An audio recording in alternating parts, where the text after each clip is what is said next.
A phenomenal day for Bairstow, and anyone who's here today will not forget this. It was a really fascinating day's play until tea, and then afterwards someone just blew up the dam and all the water came gushing out. I mean, it was just incredible. England scored 160 in an hour and 25 minutes. Incredible hitting from Bairstow. Everything was disappearing, and the other thing about it as well is you normally, you see Ian Botham's innings at Headingley way back when, 81. When he turned the game around, it was a lot of sort of thick edges that were going for four. But I mean, the cleanness of Bairstow's hitting today. I think that was the feature, the thing I'll take away from being here today, was how cleanly he struck the ball. Nearly every ball he faced. There was one where he thick edged it between second and fifth slip, and it went down to the deep third for four. But there were not many of those. Most of them came right out the middle of the bat.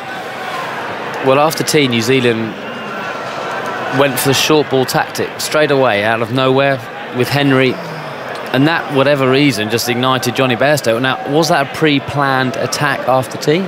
Did Bairstow and Stokes sit down and say, right, we're going to take the initiative straight away and just go for it there, and we're going to come out so hard that New Zealand won't want to know where to go, and that's what happened? Or was it just one of those things? Did he see the short ball, and in his mind he said, well, they're going there and I'm going to take it on, and he just did, and he just didn't miss, did he? For those, I think the first 3 overs went for 49 runs, and then almost the target was not, the runs were gone then, weren't they? The runway was never going to be issued. It's just how long that partnership was going to keep going, and it went on long enough to do the game. Knocked off in 50 overs, 50 over match, 299 for 5. Stokes on one leg, and that's something to ask Ben Stokes about afterwards, whether he'll be feeling the pain. But I mean, that's an issue for England with a couple more Test matches to come in the next few weeks. One against New Zealand at Headingley next week, and then one against India at Birmingham, the hangover from last summer. Bairstow's partnership with Stokes with 179 in 20 overs. I wish someone had told him that you were on for the fastest 100 by an England player, because he obviously didn't know. But I mean, he tried to get a couple away, and there's a couple of dot balls there. 77 balls, 76 balls for Gilbert Jessop. He probably would have got it for that one at deep point, but he only jogged it because he knew what Ben Stokes was struggling. And actually, Ben Stokes then saw the misfield. But I reckon if he was fully fit, and everyone knew Ben Stokes was fully fit, he would have pushed that so hard the first one. And Jonny Bairstow is rapid between the wickets. I think he would have made it. It was Trent Boult, who generally got a very good arm.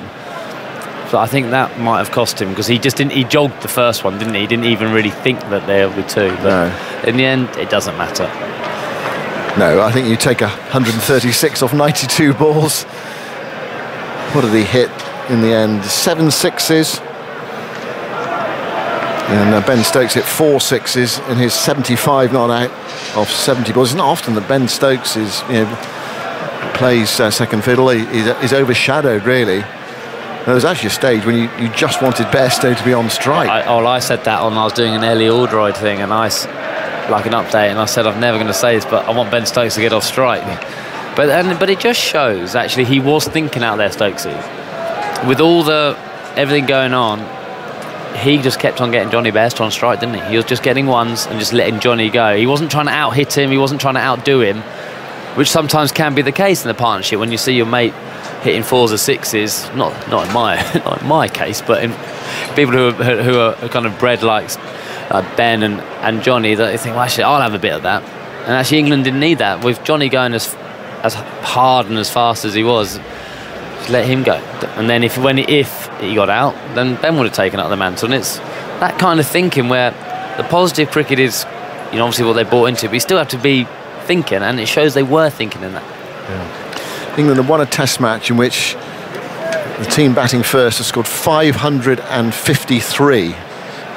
But yes, that's the 4th highest score by the team batting first that has then gone on to lose. The 6th highest total in all by a team that has lost. I imagine there's plenty of stats for you to come out with later results. Is it a good day, results? like this, as in for your stats, or? Oh, yeah, my pens have been melting. Let's go to the far side of the ground. It's time to get some reaction. Jonathan is over there with Michael Vaughan. Yes, indeed. We made it across. It's a beautiful afternoon. All the people who have come here today, and they're still obviously hanging over the boundary edge here. They're in the stands. They're not going anywhere. What a day they have had. Blue skies, warm sunshine, and an exhibition of batting like that, culminating, of course, in that famous England win. I'm looking up at the pavilion, and all the players there, actually I can see they're sitting down. They're obviously having some sort of conversation, whether the coach is saying something or the captain's saying something. I can see Ben Stokes actually just putting his England cap on, so he'll be coming down shortly. But there's clearly been, well, some words of celebration, I guess, up there as well, because that was beyond dramatic, Michael, wasn't it? Oh, I mean, we've seen some things. I mean, we were both there at Headingley in 2019. I think it's quite ironic that in 2019 Johnny sat on the balcony and watched an incredible innings by Ben Stokes. Today Ben had the best seat in the house watching Johnny produce some magic. What did they do it in, and what are they? They're the best 50 over team in the world. How many overs did it take them to chase down that target? Exactly 50 overs. Right? They've played the white ball way in the red ball game. It was extraordinary. The skill level and the confidence to play in that way, and in the space of 2 test matches, the mentality has changed remarkably. The shackles have been unleashed. They've had a wicket this week that's been nice and flat to play the strokes on, but you know, to do that and to do in the first innings the way that they batted at scoring over 400 over to get themselves into a position to win the test match, a remarkable 5 days of cricket by the England side. It just feels so exciting. And it has been a long 18 months of defeat after defeat, the Ashes following that and so on, and people who love the game really very depressed about where England were after that. I know we've only had 2 games, but doesn't it feel different? Yeah, it does, and you know, it's amazing how you can change mentality quite quickly, and Brendan McCullum deserves a huge amount of credit, and Ben Stokes, but Brendan's new to the setup. You know, Ben has been around the group for quite a while, but he's now the captain. His messaging must have been very strong, but I think Baz McCullum's just come in and he's almost said to them, right, the way that I want you to play is when you go out to bat, I want you to try and activate the game. I want you to be busy, I want you to be positive, I want you to look to score, and you can see the likes of Ollie Pope, Alex Lees. If you watch the way that Alex Lees played in the Caribbean to the way that he started this summer, he just looks like a totally different player.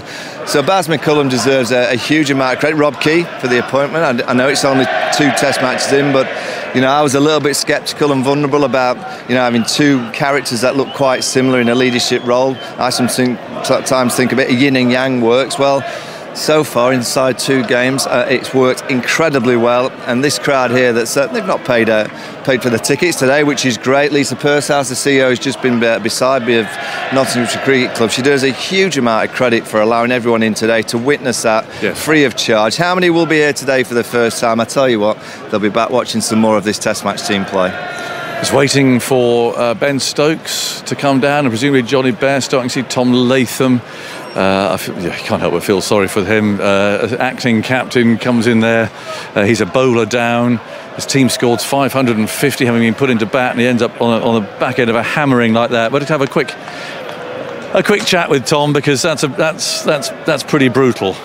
Yeah, look, hats off to Johnny and Ben. I think the way they came out after tea and pretty much took the game away from us, really. I think you know, heading into that final session, obviously could have gone either way if we got a couple of wickets, but I think when someone plays an innings like that, just took the game away from us. So full credit to them. What were you thinking at tea? I mean, did you still think you had a chance of winning the game, presumably? Absolutely. I think you know, we're only 2 wickets away from the bowlers, and unfortunately we weren't able to, I guess, to make those breakthroughs, and I guess the rate that Johnny scored at certainly allowed them to just go about things, and obviously Stokes as well played a great hand for them. So sometimes you got to take your head off, and full credit to them. Yeah, I mean, have you ever been on the end of an attack like that?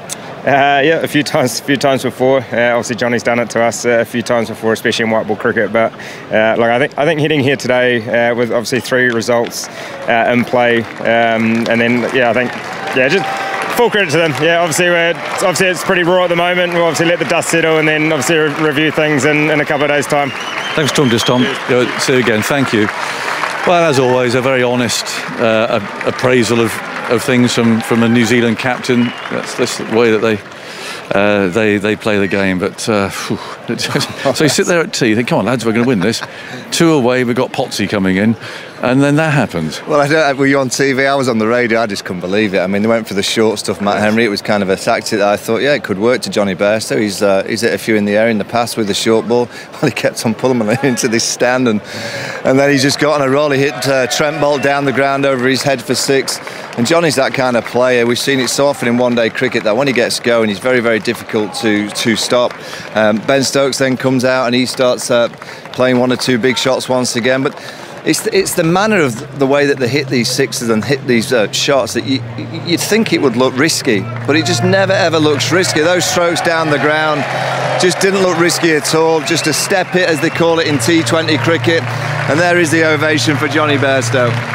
I think we're going to get a chance to talk. I'm not sure I know what to say, Johnny, so I'm just going to let you go.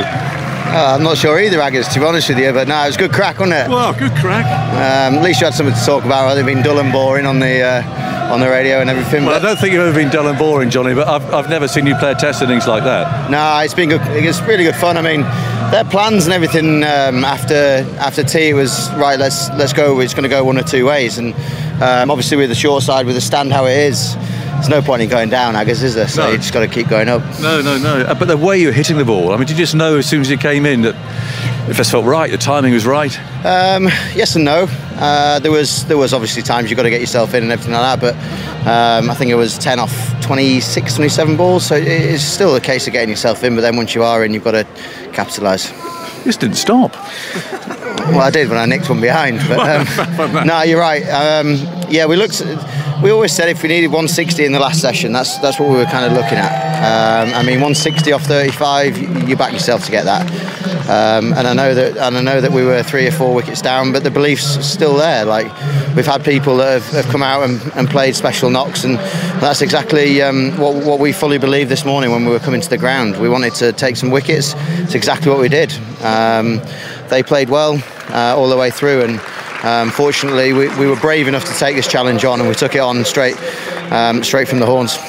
What did Ben Stokes say to you when you got out? He clasped you by the hand, just sort of walking off with you. Yeah, look. It's unrepeatable. No, everyone wants a red ink at the end, but the way in which I was playing everything. Yeah, you're just in the zone. You just wanted to keep hitting the ball, keep changing the game. And look, I'm absolutely delighted. I'm over the moon. I know you are, and you're an emotional man. And sometimes the emotions go whoosh, sky high. Are you about to launch? No, I'm all right. I'm pretty good. I was chewing 4 bits of chewing gum, to be honest with you, so I reckon that kept me on about par. No, it was great. I mean, look at the crowd that's turned up on a day 5 of a test match here at Trent Bridge. 12,500, 13,000 people that have turned up for day 5 of test cricket.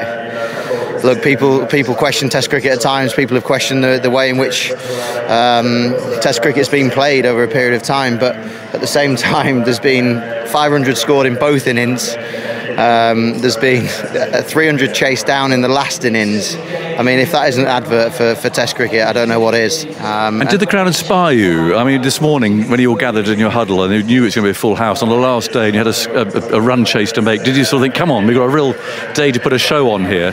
Yeah, absolutely. I think obviously with the free tickets, a few of the students were in, and they might have had a rather big Monday night, I guess. They were a bit quiet and docile this morning and then found their voice about after lunch. So of course they did. I mean, it was fantastic to have such a full house on day 5, and it was full of buzz. I mean, it was full of buzz. It was full of everything that you want in Test cricket, and it's so fresh. It's great. And when you've got a new coach and a new captain who are both so positive, and I suspect have said to you, just go and play your game, Johnny, what does that mean to you when you go out to bat?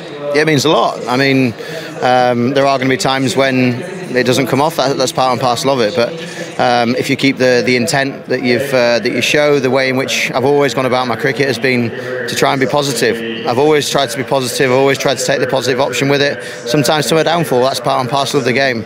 But there's also periods of time when you look at things and you are able to change your game, and that's one of the things that I pride myself on. The runs that I've scored when it's been tough, but also how I've been able to change games of cricket when we've been going all right, and also when it's been tricky as well. You've done it today. Have a great night, Johnny. Enjoy yourself. Cheers. Well done. And on behalf of everyone, all the listeners, all the viewers, that was very special. There he goes. He's buzzing. Oh, absolutely. I mean, it's just when you see things happening, you can see it quite early that something was happening. You know, just after tea, when those boundaries started to fly, and you saw it go from 160 required to around 115 in the space of 3 overs. You know, I've just seen it so many times in white ball cricket with this set of players over the last few years that anything's possible. And this was almost like a one-day situation in the last session. And New Zealand lacking that bowler, you know, the spinner, you know, you never felt it was going to have a massive say unless it got really tight. And England just have unleashed the shackles, you know. I think Brendan McCullum has just said, look, we're here to play good, entertaining cricket. Again, I'll keep saying Nottinghamshire deserve a huge amount of credit, because if they hadn't have opened the ground up for free tickets, we probably would have had, 5,000 or 6,000 in. The atmosphere would have been good, but it wouldn't have been anything like what we've seen today. And who knows how much that crowd has really, you know, egged the light. Bairstow loves the crowd. You know, Broad this morning, he loves it. You know, he loves playing in front of a full house. Ben Stokes, so used to the noise and atmosphere of many grounds around the world, but there's nothing like getting your home support behind you. You know, and I think the ground was full for a reason, that they were excited by this England side. And I think we all arrived this morning knowing that what happened at Lord's last year against New Zealand, there was no chance that they weren't going to go for it. There was no chance that England were going to shut up shop. And that's what's Remember a year ago at Lord's? Yeah, exactly. And that's just a mentality change. That's just a mentality change of freeing up the player's mind to arrive at a ground and say, you know, have a go. Have a go. And if you lose, no worries. As long as you have a go, as long as you're willing to be brave. Yes, play smart at times, but you've got to be brave to win games of cricket. And England have been very brave this week.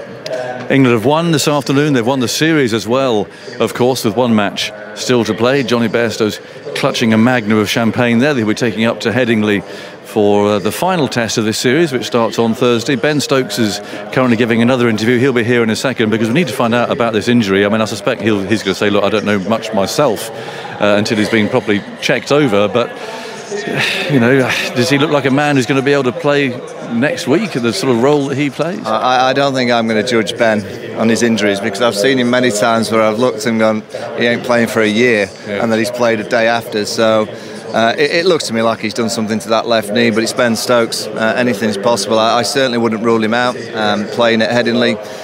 He's done a great job. I know it's great when you're winning like this, but I've just been really impressed with the way that he's spoken. You know, when he got the job, he was very, very clear of what he wanted to achieve. He's been very positive. You know, straight away he brought his senior pair back, which, you know, was a boost to him and the team to have Broad and Anderson back playing in English conditions. I think the likes of Ollie Pope, you know, you're batting at number 3. You know, I trust you to bat at number 3 again, a big boost for a young player. Johnny Bairstow bat at 5. You had 3. Go and play the Johnny Bairstow way. He's done that today. Alex Lee's at the top of the order. As I said before, he just looks a different player. There's only one player, and he's had a couple of good balls this week, and that's Zach Crawley. But they'll stay with him. I think they'll stay with him for at least another game or two. And I think if you're ever going to come out of a bit of a run of bad form, it's probably having the likes of Ben Stokes and Baz McCullum around you, Trescothick, those kind of people who are just strong, good people. I'm hoping that Zach Crawley can find a bit of rhythm as player as well. But pretty much everything else is sorted. Matthew Potts has only played 2 test matches. I thought his spell yesterday was excellent. You know, no one's really had a huge amount of success this week with the ball. Trent Boult, the exception, really. He's been an absolute revelation for New Zealand. But it's just amazing. We always talk about the penthouse, the top 6 inches of a player's facet of the game. It's the most important. It really is the most important, particularly with this set of England players. They clearly are a group of players that like to play this way. You know, they're backs to the wall cricket, if you like, the traditional test match way. They're not in that kind of framework. They don't have many players that can play in that fashion. So bring on this style of cricket. It might be the odd week where it's a bit ropey. I was going to say, what are we going to say down here when one match does go completely belly up through playing like this? As long as they commit to being brave. And this is the style of cricket that we're going to see. I think inside 2 games of Ben Stokes' captaincy, we all know the style of cricket that we're going to see. It won't work every week, but at least we know that that's the style of cricket that he wants his team to play. For them to be the best test team in the world, of course they need to find a world-class spinner. They'll need a bit of pace. You know, we know that, but the start that they've made this summer compared to what we saw in the Caribbean, compared to what we saw in the winter in Australia, and a lot of that was down to personnel being drained and the bubbles, but so far inside 2 games, we've seen 2 incredible test matches, 2 really, really good games of test match cricket, and both sets of players deserve all the credit for bringing such entertainment to both Lords and here at Trent Bridge. Here he comes. Well, Ben, we're doing this quite a lot at the moment. That was just incredible. You've taken people's breath away. Told you the wicket would get better as the test match goes on, didn't I? Yeah. You did. I mean, that all seems like a long time ago now, doesn't it? Yeah, look, I'm the same as you. Today, just wow, like just unbelievable. I don't quite know what to do, but it's not just been about today. It's been about the 4 days before. The work ethic that everybody's had, before today has just been fantastic. And you don't just win a test match from one particular day. Look at the way that we fought back after 500 on the board to come out and then get up to them. Popey, Rooty, and then managing to bowl them out for I can't even remember what we're looking at. 284. Yeah. Just incredible test match, and honestly, it's it's huge testament to everybody's character, resilience, and everything like that. That's a huge reason why we've got over the line today. We thought we'd seen everything from Joe Root, but then this afternoon, Johnny's kind of blown everything away. Yeah, man. I was out there for a while with him, and there's he had the Johnny eyes, and you probably see it on TV when he's got those eyes. You're not stopping him. You just let him go on and do what he needs to do. And the only time we really spoke out there actually was when Matt Henry came round and started bouncing him. And I said, don't even think about hitting anything on the floor, keep putting him to the stand. And he did. Yeah. Well, it's nice to see you actually just leaning on your bat for a change and watching somebody else doing it. Well, Phil Brown, the photographer, said he made me look like Will Tavares. I was like, who? So. I mean, Chris Tavares. Yeah. Oh, right, there you go. Will's a good player as well. But let's talk about, Ollie Pope then. I mean, and the importance of that innings. You showed a lot of faith in him. You said, I want him in the team, and I wanted to bat at 3, and he's paid you back in the second game. As I've just said there, no one owes me or Brendan anything for playing. They've all got themselves here on the way that they go about the game, their skills as a player, whether it be with ball or bat. But Popey's shown the world what he's all about. It's obviously been a very difficult couple of years for him, sort of, stamping his mark in South Africa, then having a difficult time. But as I said, I've made it very clear that I wanted Ollie Pope in my test team, but he owes me absolutely nothing. What about this knee? I had my cartilage taken out 5-6 years ago, and it's a strange one. If I just hyperextend a little bit too much, it just sort of goes pop. But it's give it 10-15 minutes and it's absolutely fine. It's all right again? You're going to be okay? Yeah, I'll be fine. Oh, we'll be calling in replacements and new captains and all sorts. No need. Go and enjoy yourself, Ben. Lovely to talk to you. Let's pop back in. Well, we had different captains and all sorts. I've seen him on an outfield. I can't remember where it was, where his shoulder went. He was diving at mid-off and he went down. He was down for 10 minutes. It looked like he dislocated his shoulder. He was bowling 10 minutes later. It's Ben Stokes you're talking about. I love that, Will Tavares. I've just said, see you, Bob. Well, he's a bit of a man-mounted, but I mean, I don't know how to finish when we go back to Simon. I mean, I want to finish just by looking around this ground, and actually the England team and the coach there's got a beer, sitting on the balcony, just taking it in. They've had a hard time. A lot of those players up there in Australia had a really horrible time. And this in the sunshine, and the England supporters applauding this. I mean, it's a reminder of what they can do. Yeah, and also the coaches that were around the England team in the winter as well. And, these 2 wins, I know we're talking about the new era, but there's been a lot of hard work over the last 2 years as well from others that aren't here still today. I think of Graham Thorpe. There's Chris Silverwood, who, he'd lost his position, Ashley Giles. And, of course, the new captain, the new coach have brought a leash of life. But it doesn't just happen, in 2 weeks that it's just about a couple of individuals. I think a lot of people deserve a lot of credit. It's early stages, but it's a ride that I'm willing to keep watching. I think we're in for a great summer of cricket watching this Test match side. Of course, it'll get harder overseas. With the bowling attack as we see it, it needs pace and it does need that spinner. I'm really impressed. Every time I hear Ben Stokes speak, he impresses me more. It's quite and more. funny. You never quite know where he's going to go in one of his interviews either. No, but I like it. I like the fact that I actually like the fact that he got an England player's name wrong from back in there. He doesn't know the history of the game. He just plays the game brilliantly, and I just think he's a breath of fresh air. All the talk of when he got the captaincy, he's an all-rounder. All-rounds in the past have not worked. He's just a different personality. He's just got that aura. He's got that leadership quality. I saw him at times in the first inning actually giving a couple of rollickins out. So he's not all this nice all the time and everything's positive. There was a couple of stages where I think it might have been Stuart Broad bowled an iffy spell and he gave him a bit of a volley and just walked away from him. Brilliant leadership. We're in for a good ride, Aggers. We certainly are. It's been great fun down here. Simon, back to you to close things down up there. Great, thanks very much, Isaac. Yeah, really capturing the excitement, the enjoyment, I think, of England's victory there with Jonny Bairstow and Ben Stokes. Very shortly, we are going to be saying goodbye to our Radio 4 long-wave listeners. You'll be going for the shipping forecast and then joining normal Radio 4 programmes. Let me point you in the direction of the highlights tonight at 7 o'clock. You won't want to miss them. I'm not sure how they're going to cram it all in. It was an incredible day. It's been an amazing test match here at Trent Bridge, and the weather's been great. The cricket's been great. It's been phenomenal, and England producing, saving their best to last. So goodbye to our Radio 4 long wave listeners.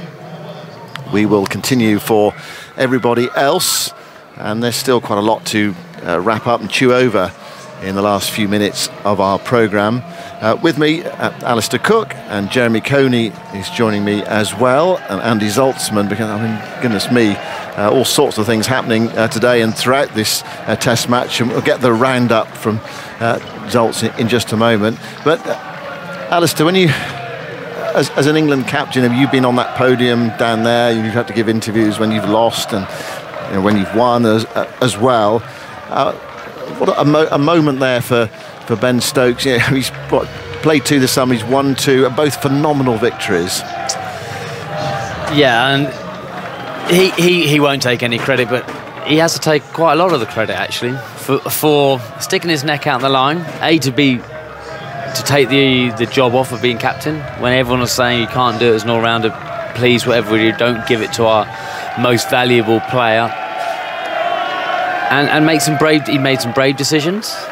And Ollie Pope at 3, Ben Foakes at 7, and he's given that dressing room something to grab hold of, and that's what you need as a leader. And they've all bought into it, and the results over the last 2 weeks have been absolutely fantastic. And I can only just see this side growing in that way. And actually, they will play smart cricket along the way. I know they will. But at the moment, you just keep hammering the same point as the momentum grows. Yeah, the momentum grows. But in a strange way, they've sort of reached a couple of peaks already. How can you keep on reaching that peak? Well, I think what they will do is they would have had this little 3 games as a this is how we're going to play in these 3 games. This is what we're going to try and do, and then they'll reassess at the end of this little period of 3 games against New Zealand. This is what we've done really well. This is what we need to get better at, and then this is where we want to get to. They will keep doing that because I know Stokesy, and he's a determined so-and-so, and he's a lot cleverer than he he's very streetwise, I should say. He's not that clever. He's very streetwise and I mean that in a really nice way. And he'll know all this stuff, and he'll have it mapped out. And he gave a lot of thinking to what he was going to say when in that period when he was given the captaincy to what he wanted. I know there's lots of conversations going on around behind the scenes, and he was leading it.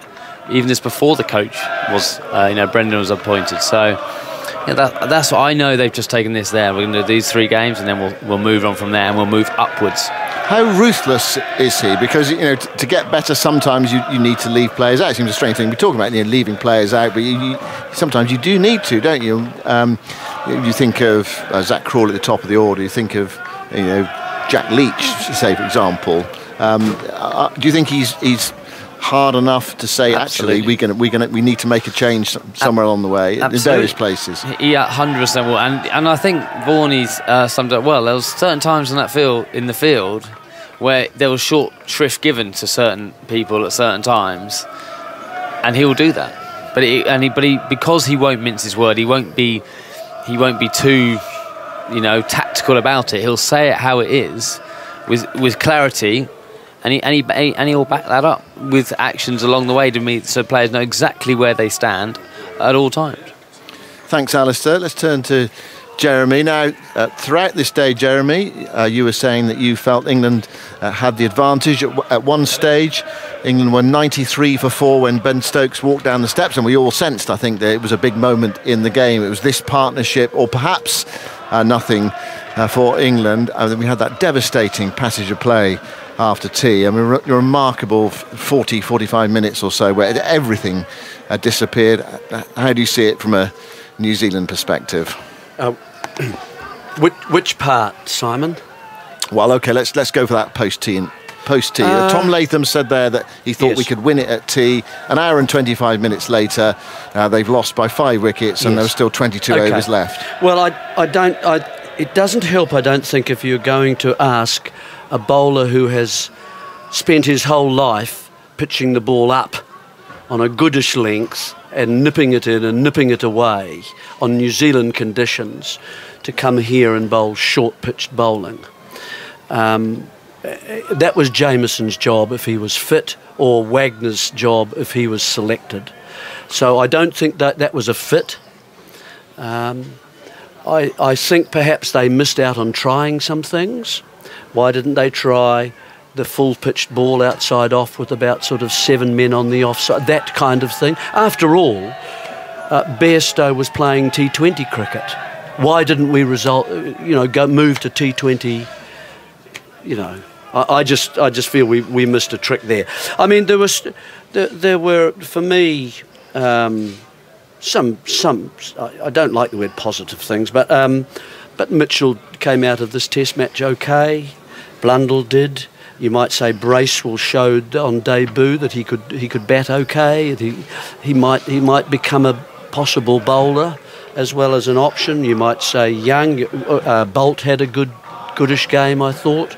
So yeah, I don't think all is lost for New Zealand, but it's clear they're down the other side of the crest, and that's okay. I mean, that happens with teams. Every side, moves and there are furrows and there are, So that's why I think also the conditions determined the way that the game went. England needed New Zealand to play poorly in the third innings, and they obliged. Yeah, we could talk about the batting, couldn't we? We can talk about the batting, because actually you look at the dismissals in that New Zealand second innings, and it's hard to think of a player who was got out, really. I know often there's batsman error when a player is out, but there were a lot of wickets frittered away in that second innings. I reckon 10. Yeah, and I agree with you.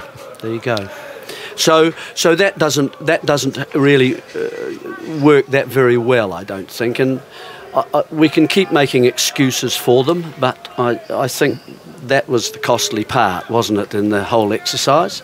And they wouldn't be sitting there at the moment thinking whatever they're thinking. It'd be a draw, wouldn't it? It'd be a drawn match, or they would have got more runs. And anyway, that's by the by. I mean, as far as Bairstow's innings, it was a clean hitting kind of innings, and I think he going to threaten Jessup. He was one stage, yeah. And wasn't the Jessup the croucher? Remember him? And after he got that 100 against Australia, 102 or something like that in 1902. Anyway, you've got the bat, haven't you? You've got the bat. My bat's from 1905. Oh, okay, all right. Well, but a hansom cab was actually head up for obstructing the road outside. Was it Lord's or the Oval? The Oval. It was the Oval.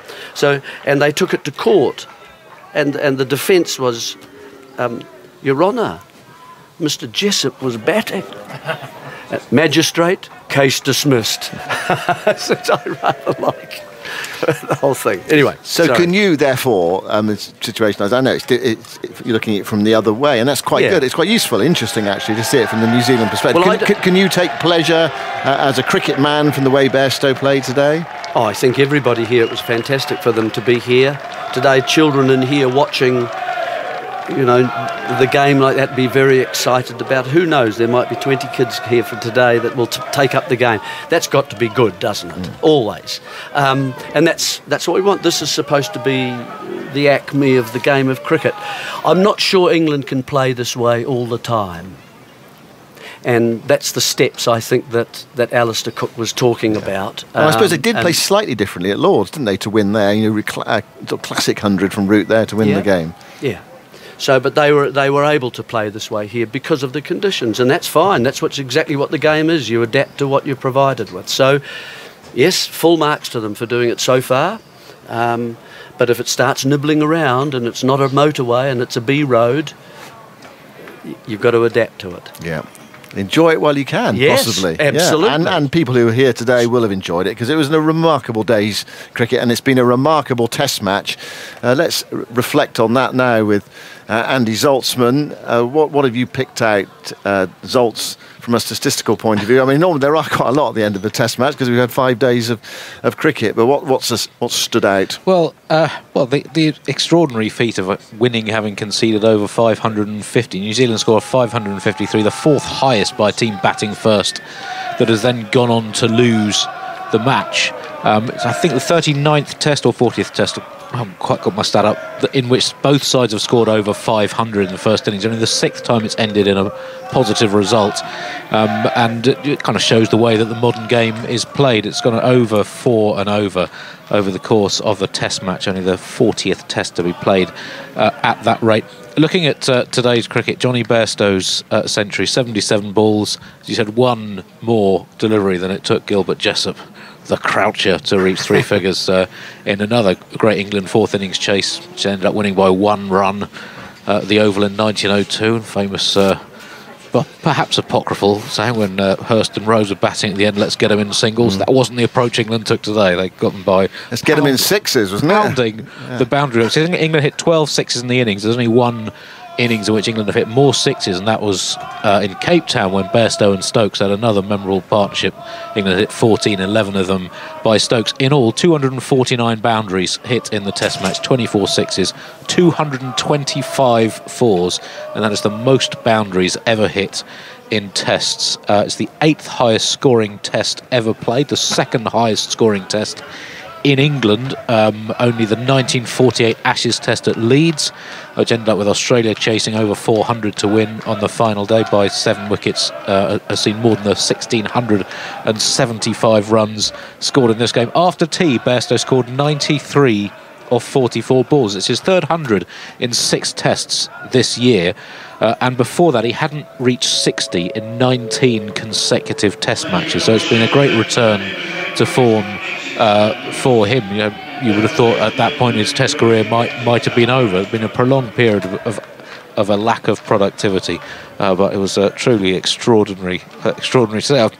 Yes, I don't know if there's any more. Oh, the partnership. This was just tweeted me by someone who goes under the Twitter handle Crick Statsman, that the partnership between Bairstow and Stokes at 8.87 runs and over is the 2nd highest for any test partnership over 120, and the highest featured England's new coach Brendan McCullum with Corey Anderson in his final test when he made the fastest century ever made from, I think it was 54 balls. So we've seen some incredible cricket, and I don't know from your point of view, Jeremy, but have New Zealand ever made more errors in a test match, both with bat and in the field? They dropped 6 catches, a team renowned for the quality and security of their fielding. I think pretty much all 10 wickets in their 2nd innings were batsman error of a fairly significant degree.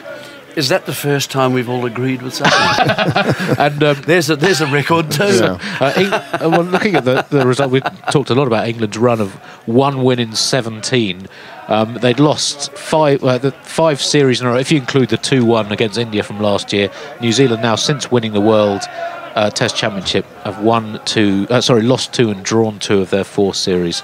So a team that is certainly past its peak, as Jeremy I think that's Jeremy's point. But I mean, New Zealand did play their part in this game. You do need 2, and New Zealand did, and as Tom Latham said, they felt they were in with a chance of winning at tea. it was sort of there, wasn't it? But then it disappeared quite quickly. It did, yeah, in about 20 minutes, I would say. Just one more quick thing. It's the England scored 200 more to win after losing their 4th wicket in the 4th innings of a chase for the 2nd match in a row. That had only happened 11 times in Test history before, twice by England. One was the Gilbert Jessop game and the other was Stokes at Headingley in 2019. So 11 times in Test history a team has needed 200 when their 4th wicket fell in the 4th innings and gone on to win, and England have now added the 12th and 13th occasions to that list. Well, the books will say that England have won 2 Test matches by 5 wickets, but there's a lot more to it than that, as those stats from Andy suggested. And of course, that match down there at Lords when Joe Root played that wonderful hand and won the game for England. It was Bairstow's turn today, but we saw Pope and Root in this Test match. We saw Daryl Mitchell as well score 190. I mean, imagine scoring 190 and finishing on the losing side.